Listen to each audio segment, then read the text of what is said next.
hallelujah, hallelujah,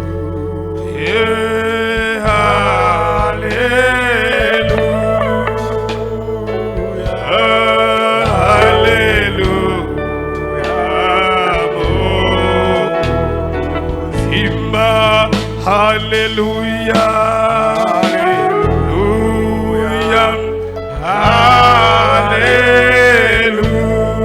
hallelujah, hallelujah, Mokozi, oh hallelujah, hallelujah,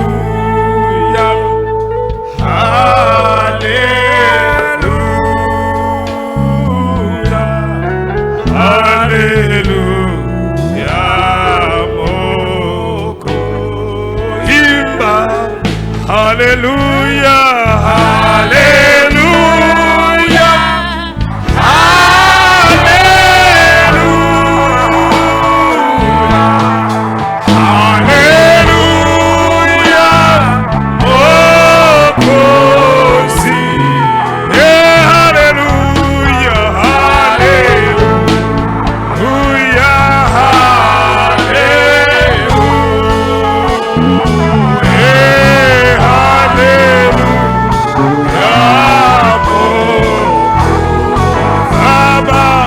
Twakwabudu, twakwabudu, twakwabudu,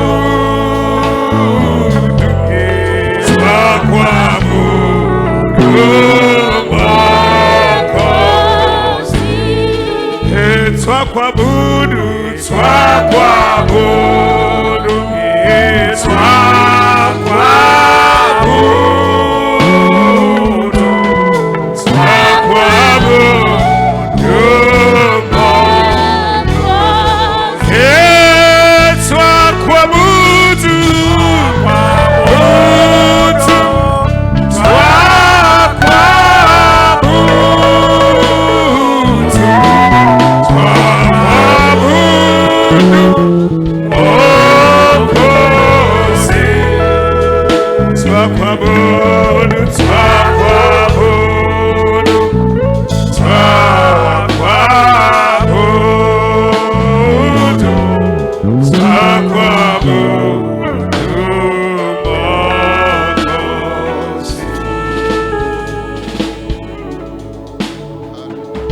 Amen. Bwana Yesu apewe sifa. Bwana Yesu asifiwe sana. Amen. Asubuhi njema yenye baraka. Bwana ametujalia uzima ili tuweze kuwepo katika hema yake ya kukutania tena. Ninayo kila sababu ya kumshukuru Mungu kwa ajili ya siku ya leo, siku nzuri ya upendeleo ambayo kila mmoja amependelewa. Unapolala usiku unalala, hujui kinachoendelea katika dunia, lakini unaamka asubuhi ukiwa na nguvu, unatembea. Ni neema ya Kristo. Maana kuna wengine walilala halafu hawakuamka, lakini Mungu ametujalia neema, tumelala tukaamka, na leo tumekuja kumwabudu yeye aliye mbinguni. Sema amen. Kwa ni jambo la kumshukuru Mungu sana. Asante kwa ajili ya mchungaji wangu Dr. Isaya Mbaruku pamoja na mama kwa kunipa leo nisimame.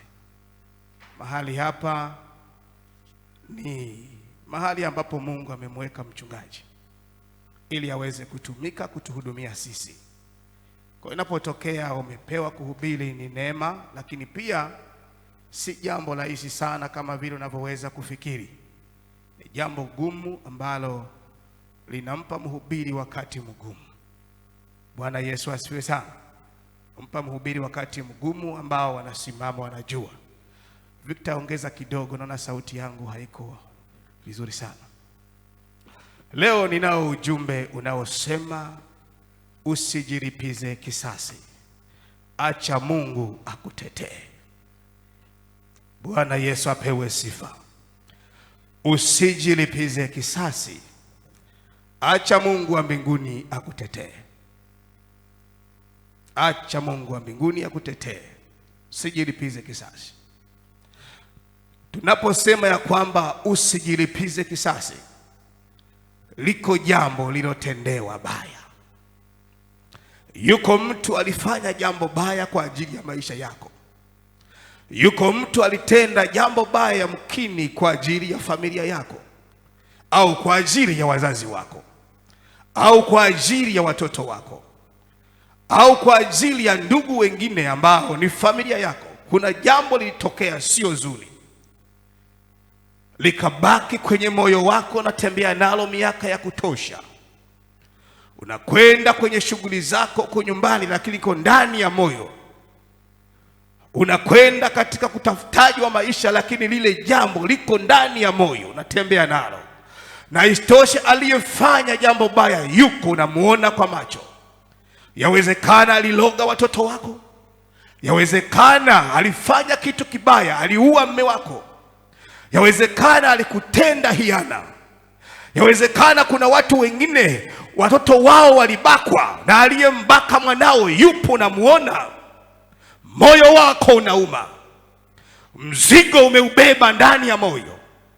Unatembea ukimtazama, unafikiria kulipa kisasi. Umepanga mbinu za kulipa kisasi, lakini bado hazijatimia.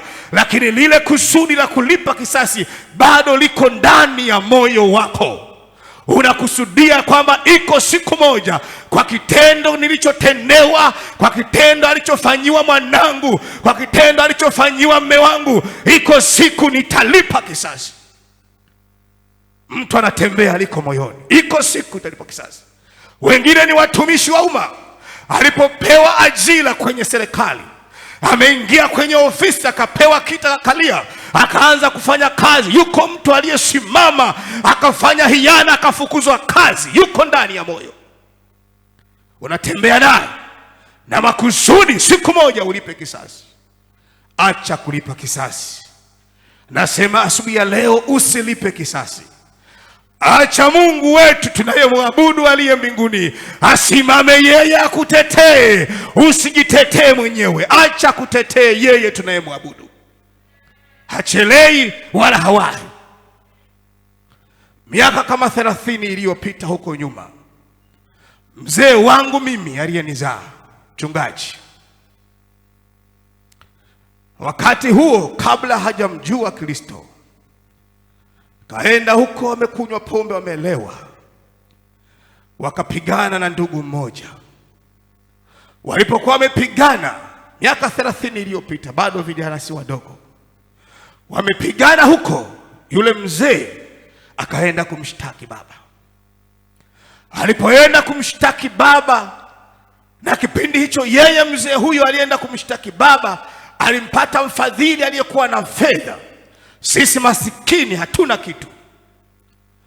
Kesi kaendelea. Mwaka wa kwanza baba akaenda kufungwa mwaka mmoja jela, akaenda kutumikia gereza la Mbigili hapo Morogoro, kwenye Mikonge pale kama unapita. Mjomba wangu ameshafariki, akakata rufaa ile kesi, akaendelea kufuatilia. Baada ya miezi kama 8 baba akaja akaachiwa. Aliporudi nyumbani, afya yake imedhoofika, mwili wote una mapele. Mimi moyoni nikasema, nitakapokuwa mkubwa nitalipa kisasi. Binafsi nikasema, kwa tendo hili alilofanyiwa baba yangu ni kwa sababu kwanza hatuna uwezo katika familia. Amekwenda kumfunga baba, amerudi nyumbani, watoto tumekusanyika sebuleni, hakuna hata mmoja ambaye hakulia. Kila mtu alikuwa analia machozi. Baba yangu ukimtazama sehemu ambayo haina upele, labda ni usoni, akasema, akavua nguo, akasema, angalieni watoto wangu, mwili wangu wote una mapele. Baba afya yake imeisha. Nikasema, nitakapokuwa mkubwa, Bwana akinisaidia nikapata pesa, nitakuja kulipa kisasi. Kisasi ni kibaya. Ukiona mtu anawaza kulipa kisasi, liko jambo alilotendewa, liko jambo liloumiza moyo wake, liko jambo lilojeruhi maisha yake, anakaa nafikiria kulipa kisasi.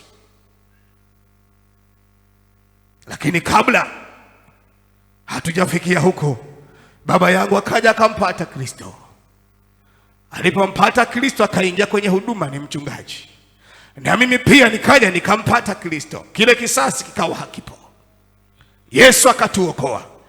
Lakini mioyoni mwa watu wana visasi vimejaa.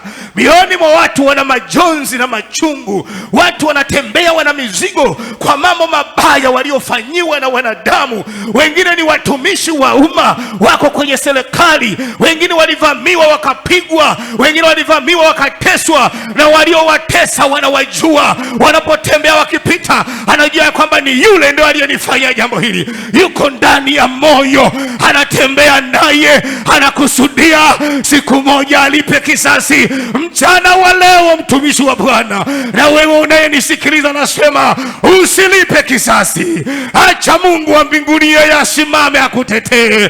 Yuko Jehova aliye hai tunayemwabudu. Yeye huaga hawahi wala huachelewi. Acha Bwana apigane mwenyewe. Atakaposimama kupigana mwenyewe, majibu ya Mungu ni moto unaokula na kuteketeza. Sema amen.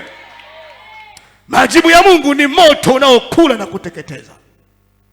Acha asimame mwenyewe akutetee. Usilipe kisasi. Usilipe kisasi. Wakati baba akiwa kwenye gereza la Mbigiri, akakutana na msukuma mmoja. Alikuwa amefungwa miaka 30 jela. Alikuwa ametumikia miaka 15. Imebakia kidogo tu amalize. Katika hali ya kuzungumza ndani wakiwa jela, akamuuliza, ndugu yangu, na wewe hapa umefikaje? Akasema, mimi nilikuwa na watoto wangu 4 wa kike. Kwa desturi za Kisukuma, wale Wasukuma wanajua, labda kwa wakati huu, kwa sababu miaka imebadilika, imekuwa ni mchanganyiko wa watu aina mbalimbali. Lakini miaka hiyo ya nyuma, ukiwa Msukuma una watoto wa kike wenye rangi nyeupe, wewe ni tajiri. Ukiwa Msukuma una watoto wako wa kike wamezaliwa wakiwa na rangi nyeupe, wewe ni tajiri. Mwanamke wa Kisukuma mwenye rangi nyeupe anaolewa kwa ng'ombe 50 miaka hiyo. Anasema, binti yangu wa kwanza kakua. Alipokuwa amekuwa binti yangu wa kwanza, akachumbiwa.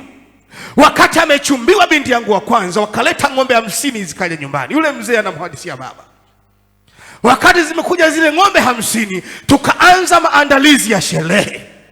Maandalizi ya harusi tukawa tunayafanya. Tumetangaza uchumba, kila kitu. Tunafanya maandalizi ya sherehe. Kesho ni harusi, watu wamejaa nyumbani. Babu yule anasema watu wamejaa nyumbani, wanatarajia kesho harusi inafanyika. Wakati watu wamejaa nyumbani, watu wanafurahia, mziki unapigwa, kila mmoja ana furaha. Anasema walipokwenda kulala usiku, binti yangu asubuhi twakuta amekufa. Mzee anamhadithia baba, gereza la Mbigiri hapo Morogoro. Anasema twakuta binti amekufa. Zile ng'ombe tukarudisha kwa wenyewe wahusika. Tukakaa, miaka ikaenda, yule mwingine naye akainuka, akapata mchumba. Zikaja ng'ombe 50, staili ile ile.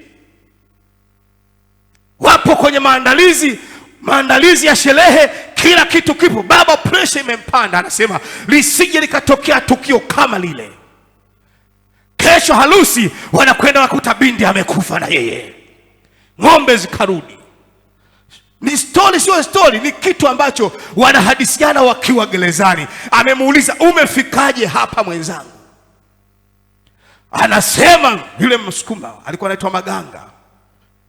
Akasema akatoka naye akaenda huko. Unajua watu wasiomjua Mungu, akaenda huko kwa watu wanaowadanganya watu. Akaenda kuambiwa, bwana, anayeua watoto wako yuko bibi mmoja anaitwa Bibi Maganga, yuko maeneo fulani. Yule mzee anasema, mzee Chahonza, nilipotoka pale nikaenda kunoa panga. Nikanoa panga nikiwa nyumbani majira ya saa 8. Nanoa panga niko nje, nikadhamiria kwenda kuua na kwenda kulipa kisasi, kwa sababu watoto wangu wanauawa na mtu ambaye wanamuita mchawi. Yule bibi alikuwa anaishi na kijukuu. Akatoka yule mzee. Majira ya saa 8 watu wamekula chakula, wengine wamepumzika kwenye nyumba, wengine wapo kwenye miti, wengine wapo kwenye mashamba. Yule mzee akaondoka akaenda. Akafika pale ndani. Akamkuta yule bibi yuko pale amekaa, akamsalimia Kisukuma. Akapokea. Akamuuliza, kwa nini unamaliza watoto wangu? Yule bibi akashtuka. Akasema hapana. Akasema kama nilivyowazika na wewe unakufa leo. Anasema nilichokifanya, nikachukua panga nikatenganisha kichwa na mwili.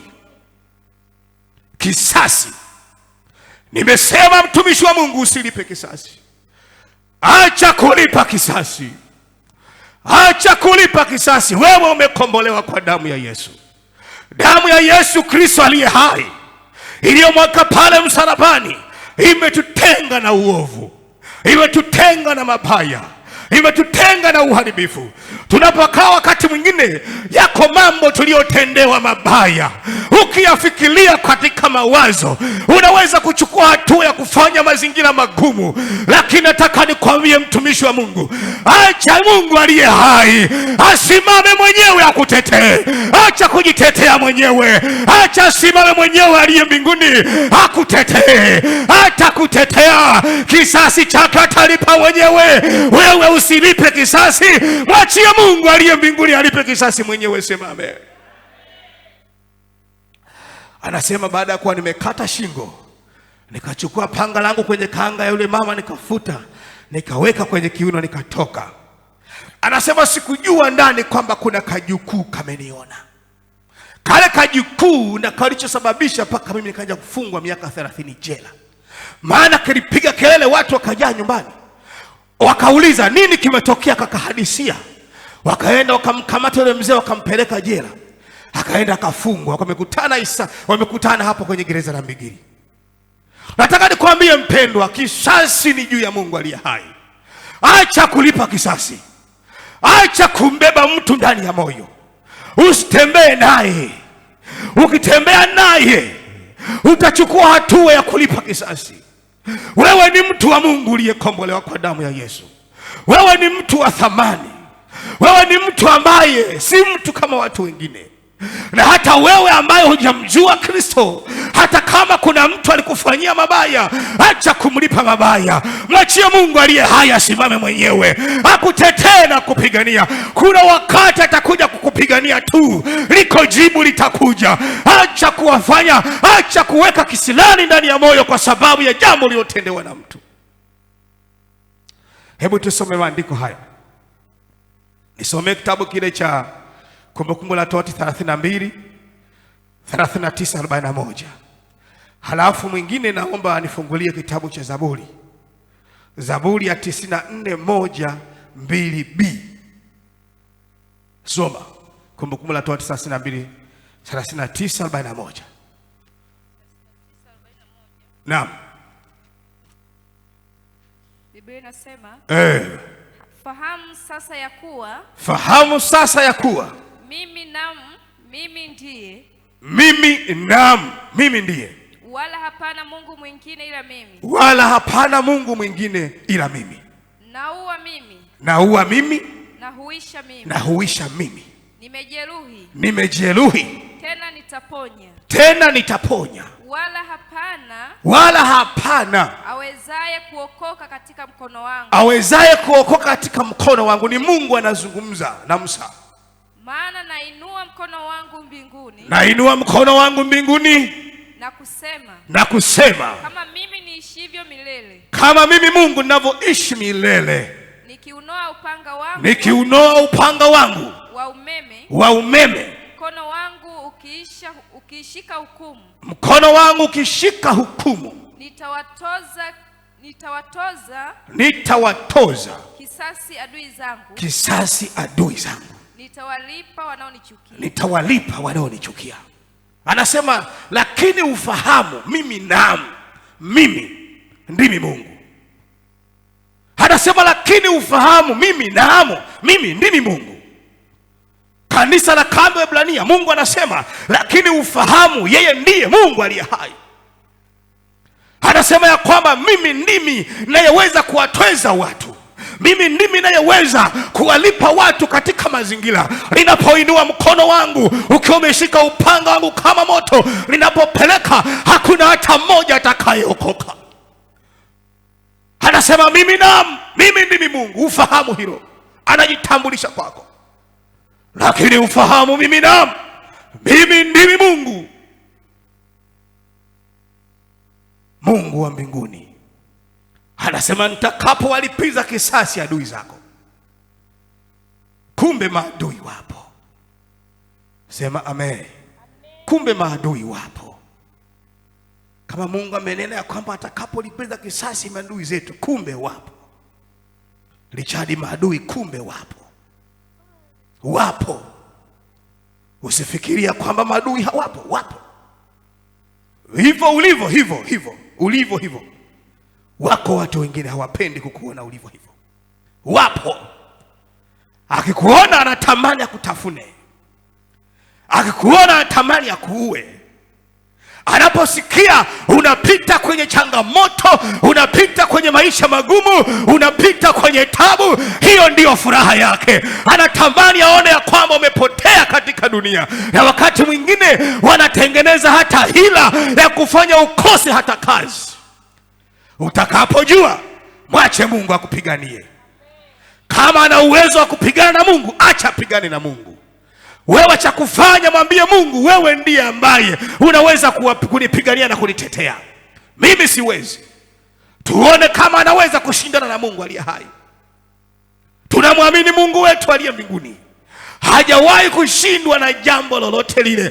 Ngoja nikwambie mtumishi wa Bwana, hakuna vita tamu ambayo kama ukiwa na vita halafu akasimama Mungu katikati kupigania. Hiyo vita ni tamu mtumishi wa Bwana. Hiyo vita hiyo ni tamu kama ukiwa unapigana, umesimama umepigana, halafu yuko mwenyewe mzee wa vita anayeweza kupigania, yuko mbele yako. Yanakuja majeshi, anapangwa jeshi la kwanza, yanakuja majeshi, anapangwa jeshi la pili. Wewe unatembea kifua mbele, hauna wasiwasi, maana yeye uliyemwamini yuko tayari kupigania. Hajawahi kubadilika wala hajawahi kushindwa. Sema amen. Vita tamu. Hivi wewe unafikiri ni kitu cha kawaida? Yaani umelala, halafu kuna watu wanakuja kikosi na kikosi, halafu yuko mwenyewe anapangwa majeshi. Wewe unakoroma tuko. Kumbe kuna kikosi cha hatari cha watu 1000 wamezunguka nyumba yako wataka kukuangamiza. Halafu kuna kikosi cha malaika watakatifu. Teketeza wote. Wewe ukiamka tu asubuhi, wakati mwingine atakuomba uombe, unakimbia kazini. Kumbe kuna vita ilikuwa kali usiku. Huyo ndiye Jehova tunayemwamini. Sema amen. Huyo ndiye Jehova tunayemwamini. Ukiyafahamu hayo, utaishi maisha kifua mbele bila kuwa na mashaka. Ila usilipe kisasi. Usilipe kisasi.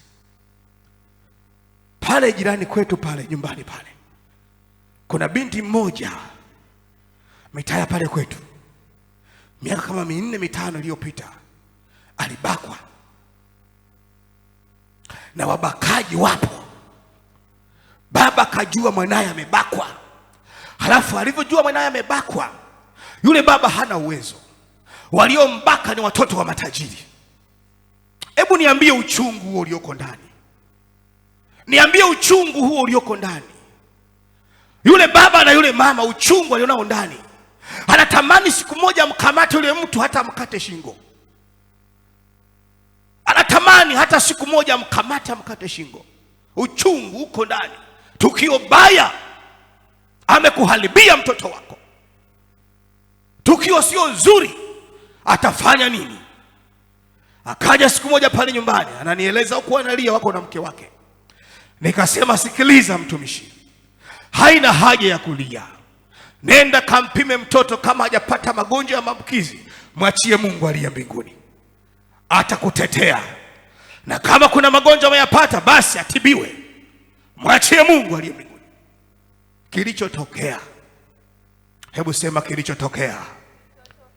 Kilichotokea baada ya miaka 3, yule kijana, wakawa usiku, kuna baba mmoja anarudi kutoka kazini, vijana wa Bulula kule, wakaenda wakamvamia yule kijana, yule mama. Walipomvamia wakiwa na lengo la kumpola,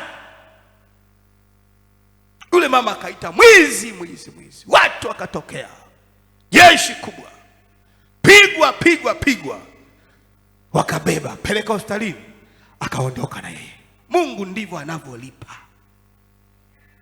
Bwana Yesu asifiwe sana. Kwa wakati mwingine unaweza ukasononeka ukaona kana kwamba Mungu amekuacha, lakini Bwana hajakuacha. Mungu yuko pamoja na wewe. Hebu soma hilo andiko lingine. Zaburi 94:1. 94:1. E Bwana, Mungu wa kisasi, Mungu wa visasi, Mungu wa kisasi, Mungu wa kisasi, uangaze. Mwenye kuihukumu nchi, Mwenye kuihukumu nchi, ujitukuze. Ishia hapo. Anasema Bwana, Mungu mwenye haki, uangaze. Angaze, angalie, aone kilichoko ndani ya moyo wako ni nini. Angaze, aone, nuru yake iangaze, ione ni nini kilichoko ndani ya moyo wako ambacho unatembea nacho. Halafu baada ya kukiona ajitukuze mwenyewe. Bwana Yesu apewe sifa. Baada ya kukiona ajitukuze mwenyewe. Nisomee Zaburi, Walumi 12:19. 12:19. Anasema, wapenzi, msijilipize kisasi, bali ipisheni ghadhabu ya Mungu. Ipisheni ghadhabu ya Mungu. Maana imeandikwa, kisasi ni juu yake Mungu. Mimi nitalipa. Anena Bwana. Wapenzi, tulioko hapa kwenye ibada ya leo, na wewe ambao unatufuatilia, tusijilipize kisasi. Maana kisasi ni juu yake Mungu mwenyewe. Tusijilipize kisasi. Kisasi ni juu yake Mungu mwenyewe tunayemwabudu. Huwa analipa. Mungu huwa analipa. Mungu huwa analipa. Mungu wetu wa mbinguni huwaga analipa. Ila kinachotokeaga na ambacho huwaga kinafanyika, mtu akifanyiwa tukio baya, anachotarajia Bwana wa majeshi na yeye ajibu wakati ule ule. Mungu hayuko hivyo. Mungu hayuko hivyo. Ukitendewa hila, yuko mtu amesimama kupigana na wewe. Mungu hafanyi kama jinsi unapotaka mwenyewe. Yupo kama vile haoni, amenyamaza kimya. Kama vile haoni, utalia, utaomboleza, mtakata tamaa, mmesema kwa mbona Mungu hatumuoni akitutetea? Kama vile haoni, lakini yupo.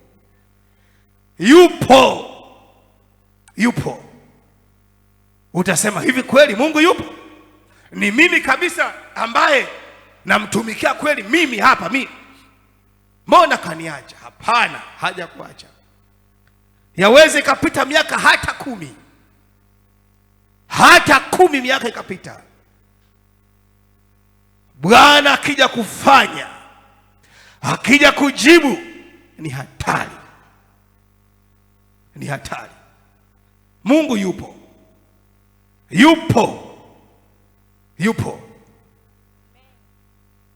Wakati miaka kama 5-6 iliyopita huko nyuma au 10, kule Dodoma mimi nimefuga mifugo. Sasa kuna mtu mmoja, sijajua ni nani, lakini nilikuja kumjua baadaye. Ilikuwa ikifika mwezi wa 12, wakati ng'ombe zimekuwa zimedhoofika sana, majani yameisha, kwa zimedhoofika, Yule mtu alikuwa anakuja anapanda kwenye zizi, anaingia ndani usiku, anatafuta majike yale yanayozaa, anapiga huku na nyundo, anavunja kwenye miguu. Ukiamka asubuhi nakuta majike mawili hayawezi kutembea. Kwa kipindi hicho ng'ombe zimedhoofika, nilikuwa nauzaga mpaka shilingi 200,000, 180,000. Wamekonda. Yule mtu akawa anafanya hapo mchezo. Tunajiuliza ni nani anayefanya hivi? Mzee yupo kule. Mzee anaamka asubuhi anakuta ng'ombe wamepigwa wawili. Anakaa tena baada ya muda fulani, anaenda anapiga wawili. Yule mtu akapiga sana wale ng'ombe, wakafika kama ng'ombe 6 hivi. Hatujawahi kumuona kwa macho, lakini ni mtu ambaye anaumiza mioyo. Ni mtu ambaye anajeruhi moyo. Kwa nini anafanya hivyo? Wivu wa maendeleo au ni kitu gani? Nikijipeleleza ndani kwamba mimi naishi Dar es Salaam, siishi kijijini, sina ugomvi na mtu yeyote yule. Mzee wangu ni mtumishi wa Mungu, ni mhudumu wa kanisa. Kuna kitu gani? Lakini baadaye yule mtu Mungu anavyofanyaga akamtia wenda wazimu. Alipomtia wenda wazimu, siku moja amekunywa, amelewa, akaanza kuongea mwenyewe. Wale ng'ombe yule mtumishi nimeshapiga wamefika 6. Unasemaje? Tena anaongea hapo, yani na blaza wangu aliyeniachia, na yeye anakunywa na yeye yuko pembeni. Anasema mimi nimeshapiga. Siku ya kwanza nenda nikapiga wawili. Sema kumbe. Blaza akanipigia simu. Mzee, kumbe bwana wale ng'ombe wanaopigwa anapigaga mtu fulani bwana. Kweli? Halafu ni mtu ndugu yake kabisa na mke wangu. Kweli? Kweli kabisa. Tabasi usimuulize, mwacheni. Mwacheni. Maadamu alikuwa anapiga wanyama wasiokuwa na hatia, anadhulumu uhai wao, basi Mungu aliye mbinguni atashughulika mwenyewe. Mwaka juzi, Mungu huyu achana naye, analipa. Bwana pewe sifa. Mungu analipa. Mwaka juzi yule ndugu akawa na madume makubwa ya kulimia yale. Watu wa Dodoma wanajua na Wasukuma. Kuna ming'ombe hoga yanavuta yale jembe la kulimia, ni ng'ombe makubwa. Sasa yule ndugu alikuwa na pea kama 2. Siku zimetoka kulima, zimefika nyumbani, zikapiga kile ti. Wakafa tu ghafla wawili. Haya, wakapita. Amekaa mwezi mmoja, wakafa na wale wengine wawili. Akachanganyikiwa. Yaani akachanganyikiwa. Sababu wale ng'ombe ni wastani kama wa milioni 2, milioni 2 na pesa. Kachanganyikiwa. Walikufa ng'ombe, wakafika ng'ombe 7 kwake yeye. Na aliyekuwa anashirikiana naye wanakaa vikao, naye wakafa kwa kama 5. Tena mwingine amekufa yeye aliyekuwa anashirikiana naye, amekufa akiwa kwangu hapa, anapigiwa simu na mume wake analia. Alikuwa amesafiri, ametoka Dodoma, amekuja kwangu, yuko nyumbani, anaambiwa mke wangu, ng'ombe wangu wamekufa, lile dume moja limekufa na mwingine amekufa, analia. Majibu ya Bwana yameshuka. Mungu anaposhusha majibu, mtumishi wa Mungu huaga anashusha majibu ambayo wakati mwingine ukasema kwamba hana huruma Mungu, lakini Mungu ni Mungu mwenye huruma. Ila anaposhusha majibu yake ni majibu ya hatari. Acha kulipa kisasi. Bwana Yesu apewe sifa. Acha kulipa kisasi. Tumwangalie yeye aliyefanya nini? Aliyekufa pale msalabani. Hata kama umezulumiwa, acha, utalipwa. Hakuna mtu aliyefanya ubaya akawa salama hata siku moja. Hakuna mtu atakaye kutendea hila, wewe ni mtumishi wa Mungu, akabaki kuwa salama hata siku moja. Hakuna. Hawezi kubaki salama. Hatafanya hila, lakini utakuja kufika wakati Mungu atakuja kumpiga tu. Wewe nyamaza kimya. Umwangalie Mungu aliye hai. Simama na imani yako inavyostahili. Halafu msikilize Mungu anasema nini. Kuna wakati atakuja kujibu. Bwana Yesu apewe sifa. Mungu wetu yeye ni Mungu ambaye anajibu kwa moto. Anasema ya kwamba hivi, ilipize kisasi, bali ipisheni ghadhabu ya Mungu, maana yeye Mungu ndiye Mungu anayeweza kulipa kisasi. Mathayo 5:39.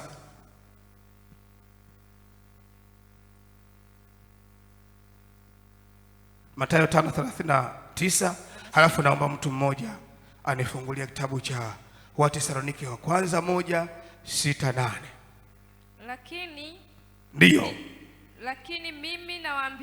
Lakini mimi ninawaambia msishindane na mtu mwovu. Usishindane na mtu mwovu. Lakini mtu akupigaye shavu la kuume, akikupiga shavu la kuume, mgeuzie na la pili. Geuzie na la pili. Acha kushindana na mtu mwovu. Mtu akikupiga shavu la kulia, mgeuzie na la pili. Manake ni kwamba mtu akikufanyia ubaya, wewe msamehe. Bwana Yesu asifiwe. Mtu akikufanyia ubaya, wewe msamehe. Usishindane na mtu mwovu, kwa sababu mtu anayetengeneza mazingira ya kufanya wewe upate shida, huyo ni mtu mwovu. Mtu mwema hawezi kufanya hivyo. Mtu mwema hawezi kupanga hila ya kufanya wewe ukose kazi. Mtu mwema hawezi kupanga hila ya kuharibu watoto wako. Mtu mwema hawezi kupanga hila ya kuharibu ndoa yako. Mtu mwema hawezi kuroga watoto wako. Huyo ni mtu mwovu. Kwa hiyo Biblia inasema kwamba tusishindane nao watu waovu, tuwaache. Mungu ashindane nao yeye mwenyewe. Watu waovu tuwaache, tusishindane nao. Ukishamgundua kwamba huyu ni mtu mwovu, jiepushe naye. Halafu hakuna kitu ambacho Mungu huaga anajitukuza katika maisha. Unapofika wakati kuna mtu anapanga vita na wewe, anapigana vita na wewe, halafu wewe huna hata habari. Kuna mtu anatengeneza mazingira ya kufanya wewe upite kwenye kipindi kigumu, na kwa sehemu fulani wakati mwingine amefanikiwa na ukaja kujua, lakini wewe ukanyamaza kimya. Mungu huaga anasimama upande wako. Bwana Yesu asifiwe sana. Mungu huaga anasimama upande wako. Somea andiko langu la mwisho. Wathesalonike wa kwanza. Soma kwanza Wathesalonike wa kwanza 6:8, halafu mwingine anisomee Waebrania 10:30. Wathesalonike wa kwanza wa pili 1:6-8. Biblia inasema kwa kuwa ni haki mbele za Mungu, kwa kuwa ni haki mbele za Mungu kuwalipa mateso wale wawatesao ninyi. Kwa kuwa ni haki mbele za Mungu kuwalipa mateso wale watu wanaowatesa ninyi, na kuwalipa ninyi mteswao, na kuwalipa ninyi mteswao raha pamoja na sisi. Raha pamoja na sisi. Wakati wa kufunuliwa kwake Bwana Yesu, wakati wa kufunuliwa kwake Bwana Yesu kutoka mbinguni, pamoja na malaika, na uweza wake, katika mwali wa moto, huku akiwalipiza kisasi wao wasiomjua Mungu, na wao wasiotii injili ya Bwana Yesu.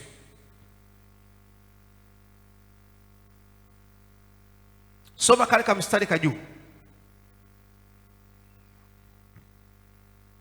Mstari ngapi? Wa kwanza ule ambao ulianza kusoma. Kwa kuwa ni haki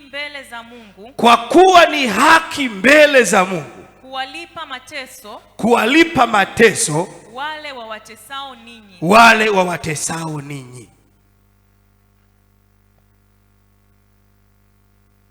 Kwa hiyo kumbe ni haki mbele za Mungu kuwalipa mateso wale watu wanaotutesa sisi. Sema amen. Kumbe ni haki kuwalipa mateso wale wanaotutesa sisi. Yaani ni haki yao, yani kulipwa mabaya. Halafu anasema na kuwalipa ninyi mteswao raha. Kwa hiyo kumbe sisi tunaoteswa wakati mwingine na watu wabaya, malipo yetu ni kupata raha. Wale wanaotutesa sisi watalipwa na Mungu mwenyewe. Hasa malipo watakayolipwa sisi hatujui watalipwa nini, lakini kwetu sisi anasema kwamba hivi tutalipwa raha pamoja na yeye. Tutalipwa raha. Watu wamesimama kutesa ili wewe uweze kupata raha. Watu wamesimama kupigana vita na wewe ili Mungu aweze kuachilia mibaraka kwako tele iliyojaa, ili Mungu aweze kuachilia raha katika familia yako. Watu wanapigana na wewe ili wanasababisha Mungu atengeneze mazingira ya wewe kupata raha katika maisha. Some kitabu kile cha Waibrania. Waibrania 10:30. Biblia inasema, ndiyo, maana twamjua yeye aliyesema, maana tunamjua yeye aliyesema, kupatiliza kisasi ni juu yangu, kupatiliza kisasi ni juu yangu, mimi nitalipa, mimi nitalipa. Na tena Bwana atawahukumu watu wake, na tena Bwana atawahukumu watu wake. Maana tunamjua yeye aliyesema, tunamjua yeye aliyesema. Nani asiyemjua Kristo? Yeye ndiye aliyesema kisasi ni juu yake mwenyewe. Nani asiyemjua Kristo aliyesema? Anasema maana tunamjua yeye aliyesema kisasi ni juu yake mwenyewe. Kisasi ni juu yake mwenyewe. Mtumishi wa Mungu, mchana wa leo niseme ya kwamba usilipe kisasi. Tunamjua yeye aliyesema kupatiliza kisasi ni juu yangu, mimi nitalipa, na tena Bwana atawahukumu watu wake. Tunamjua yeye aliyesema kisasi ni juu yake mwenyewe. Naomba tusimame. Tunamjua yeye aliyesema kisasi ni juu yake yeye mwenyewe. Atalipa. Usilipe kisasi.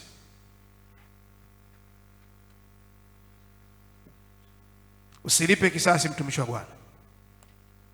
Usilipe kisasi. Acha Mungu akutetee. Acha Mungu akutetee. Usilipe kisasi. Acha Mungu akutetee. Kwenye shughuli zako acha Mungu akutetee. Kama kuna watu wamepanga hila katika maisha, acha Mungu akutetee. Kama kuna watu wameweka vita, kama walitengeneza mchakato ukafukuzwa kazi kwenye ofisi na watu unawajua, usipange mabaya kwa ajili yao. Acha Mungu ashughulike nao. Kuna wakati Mungu atakupa raha. Kuna wakati Mungu atakupa furaha. Unaweza ukafikiria kwamba baada ya kukosa kazi mahali pale, basi maisha yako yameishia hapo. Hapana.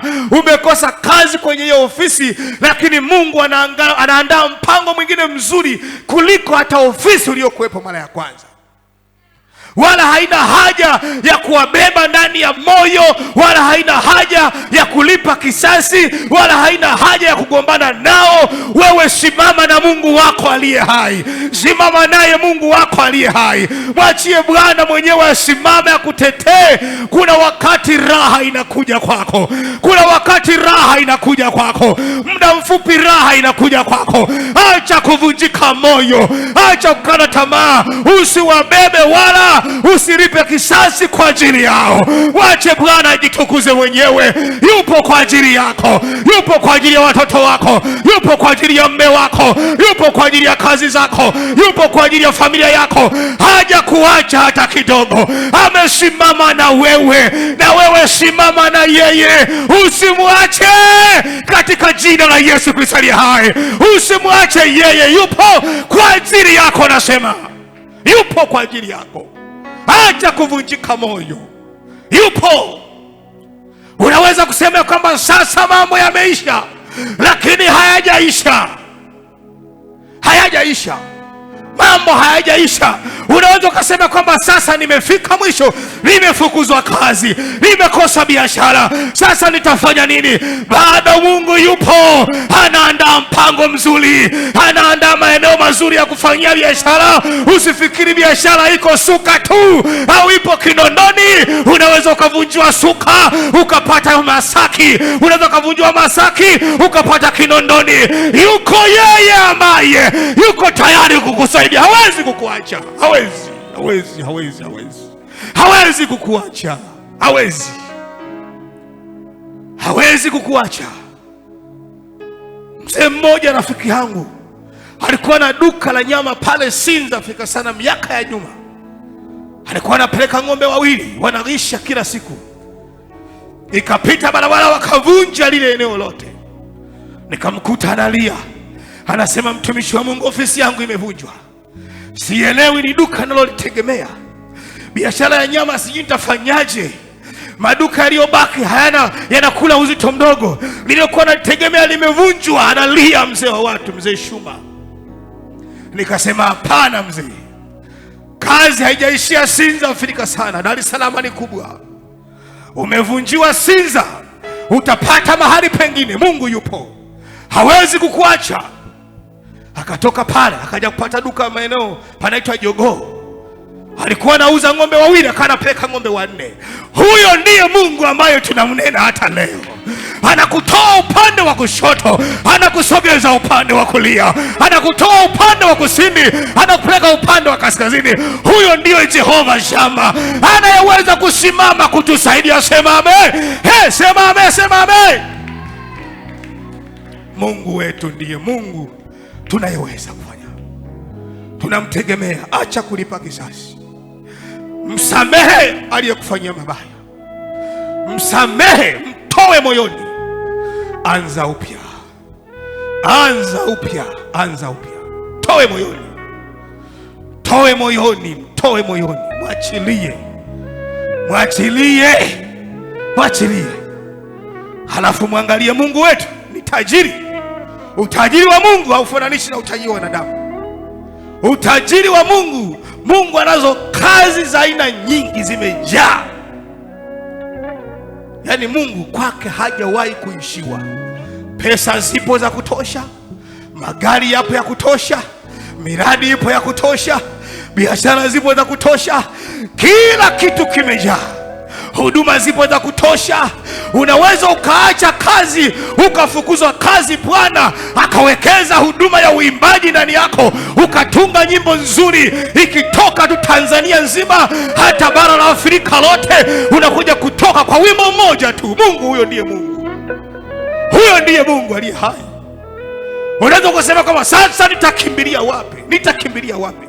Lakini kimbilia kwa Yesu, usikimbilie kwa wanadamu. Kimbilia kwa Yesu, usikimbilie kwa wanadamu. Ila tu tembea na jambo moja, simama katika mazingira ya uaminifu katika kazi zako aliye hai. Ukipewa ofisi, kuwa mwaminifu, usiwe mwizi.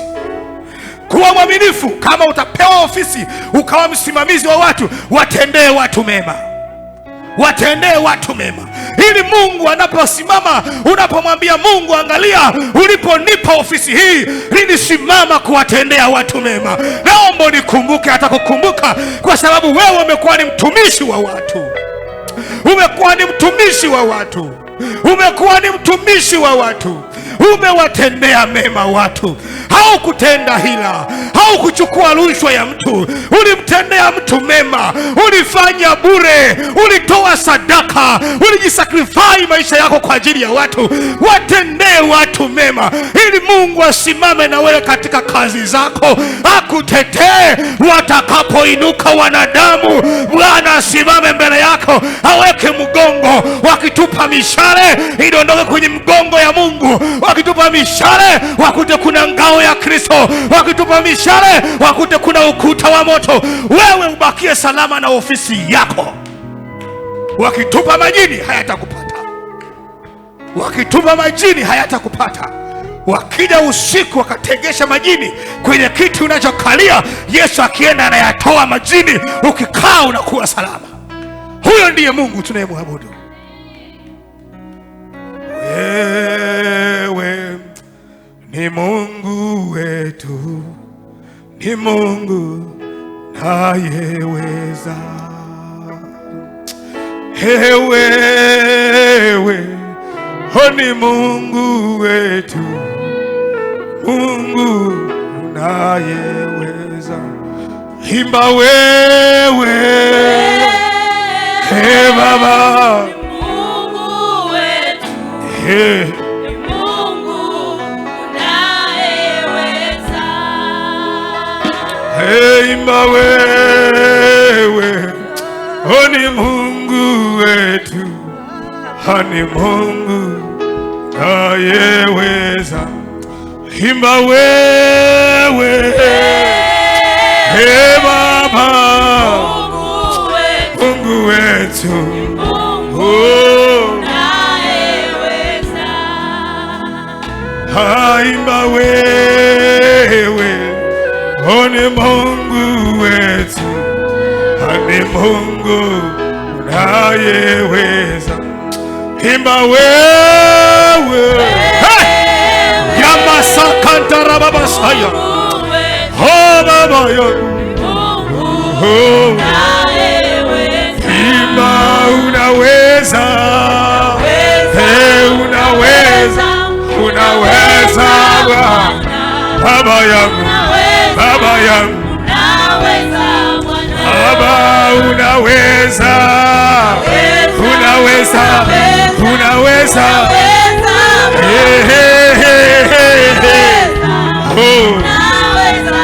Baba unaweza, unaweza, unaweza. Emasakaya no shayede. Baba unatosha, unatosha, unatosha. Baba yangu, Baba jibu letu, jibu letu, jibu letu Bwana. Haleluya. Baba unaweza, unaweza, unaweza, unaweza Baba yangu wewe Jehova. Unaweza, unaweza, unaweza, unaweza Bwana.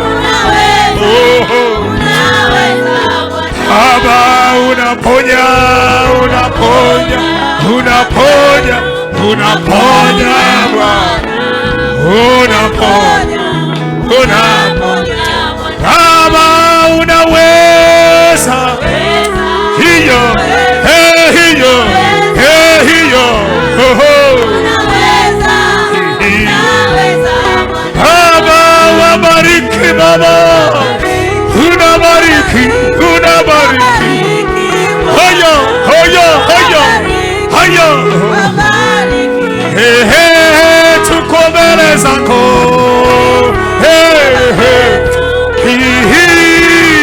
Baba yangu, Baba unaweza. Inua mikono yako juu miwili. Unaweza. Inua mikono yako juu. Wewe ni Mungu aliye hai. Baba unaweza, Baba anaweza, anaweza, anaweza. Hata katika pito lako bado anaweza, hata katika pito lako bado anaweza. Unaweza Baba.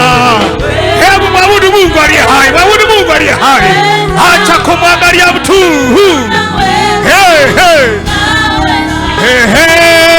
Unaweza Baba, unaweza, unaweza Baba, unaweza.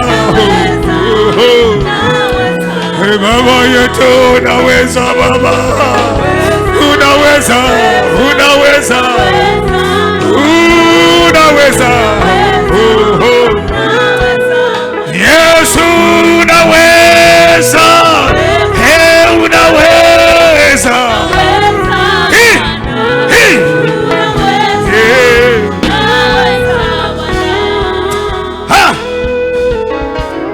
Hebu tulia, tulia, tulia. shana ya bobosaya rina la mama sika la bobosi Jehova ya kasa ya mamonika ne masaya. Jehova Mungu wa mbinguni, Ema kayande kama mosika ekari ya momosai na momosaya ina ya makayandereke rikata bamba ya senda ya makotia rabata katere momo ipa ya sakayendeke Jehova Jehova Jehova Jehova ramata kato momosaya vaina maiti ya kareto ramati ya torome mirimisia ikareme tayareno mosaina maishi haikomete ndere memasinda imayasi. Baba, wewe unawajua watu wako, unajua watu wako. Umenena mchana wa leo, umesema tusilipe kisasi, utalipa kisasi mwenyewe. Nasi Bwana tunakuachia wewe, maana sisi ni uzao wako, utao wako Bwana. Wewe ndio uliyetuumba ukatufanya kuwa wanadamu, umetupa hata kazi, hata kujipa wenyewe Bwana. Pigana kalutetee, watetee watu wako, tetea kanisa lako, tetea watoto wako, tetea wamama hawa, tetea kanisa lako Bwana, watetee Mungu liye hai, watetee vita vilivyosimama Mungu, wewe ukasimama ukipigana. Hatutaweza bila msaada wako. Umejitambulisha ukasema wewe Bwana, wewe namu ndiye Mungu ambaye ufanyaye mambo. Tunakuita Yesu, kafanye. Fanye Bwana, fanye Bwana, katende. Weka mkono wako kifuani. Fanya Bwana, katende. Weka mkono wako kifuani. Weka mkono wako kifuani. Sema Bwana Yesu, Bwana Yesu, vita nilionayo mimi sitaiweza, mimi sitaiweza, lakini wewe unaweza kunishindia, unaweza kunishindia. Bwana, ninakushukuru kwa sababu upo kwa ajili yangu. Naomba nitetee na kunipigania, naomba nisaidie. Pigana vita na wale watesi wangu, pigana vita na wale maadui zangu, pigana vita na wale watu ambao wanafanya vita na mimi. Wakati mwingine Bwana, bila wewe mimi sitaweza. Ukisimama kunisaidia, hakika nitashinda. Ninaomba Bwana, hata kisasi nilichokuwa nacho ninakwenda kuachilia, ninakwenda kuachilia. Walionifanyia mabaya leo na wasamehe, leo na wasamehe, leo na waachilia, leo na waachilia, leo na waachilia. Naomba nisaidie, naomba nisaidie. Usiniache Bwana, usiniache Bwana.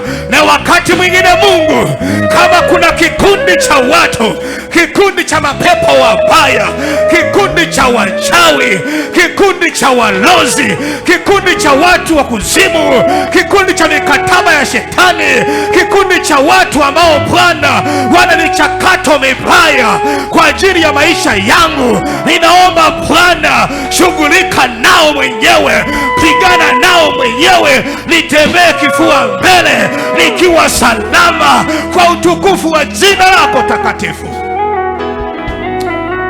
Oh, haleluya. Yesu Mwokozi uliye mbinguni, wewe ni Baba mwaminifu unayestahili heshima. Kama kuna mtu mdhaifu anataka maombi, kama kuna mtu mdhaifu anataka maombi aombewe, aje tumuite Mungu. Kama kuna mtu mdhaifu, afya yake ni dhaifu, anataka maombi, aje tuombe. Kama yuko mtu mdhaifu, kama yuko mtu mdhaifu taka maombi, tumuombe, njoo tumuite Mungu. Anayeponya yupo, wala haponyi mwanadamu. Piga magoti mama. Anayeponya wala sio Tito, wala sio mchungaji wangu, wala sio mama mchungaji, wala sio viongozi wa kanisa. Yuko mwenyewe anayeponya. Huyo tukimuita anafanya jambo na huwa anatenda kweli. wako waliotendewa na wako wanaoendelea kutendewa. Baba, mama, watoto wako uje uweke mikono mama. Baba Mungu wa mbinguni, Yesu Kristo Mwokozi, Jehova mkausha bahari, uliyekausha bahari ya Shamu, uliyekausha bahari ya Shamu, uliyekausha bahari ya Shamu, uliyewavusha wana wa Israeli katika mto Yordani, wavushe watumishi hawa, wavushe watumishi hawa katika mto Yordani kwa jina la Yesu Kristo wa Nazareti. Iko tatizo, liko shida, Bwana wa majeshi, ninaomba waponye watu hawa. Ponye mama Dola kwa jina la Yesu. Ponya shida aliyo nayo, ponya shida aliyo nayo, ponya shida aliyo nayo, ponya shida aliyo nayo kwa jina la Yesu. Leta majibu Bwana wa majeshi. Mtumishi wako Bwana, msaidie. Ponya Mungu shida aliyo nayo, ponya kwa jina la Yesu. Haujawahi kushindwa Kristo, haujawahi kushindwa Jehova. Ponya mtumishi wako, pigana vita na maadui zake waliosimama mbele yake. Bwana, pigana vita, mtumishi wako awe salama katika jina la Yesu Kristo mwana wa Mungu aliye hai. Amen.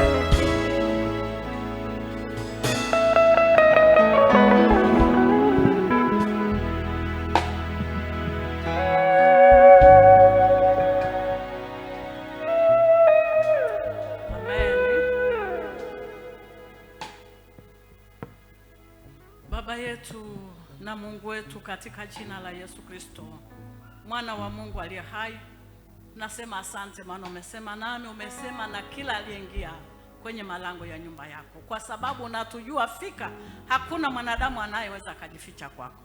Kwa hiyo Mungu umetuona, umesema na mioyo yetu, nasi Mungu tunasema asante. Asante hata kwa ajili ya mtumishi wako ambaye umemtumia mchana huu kwa ajili yetu.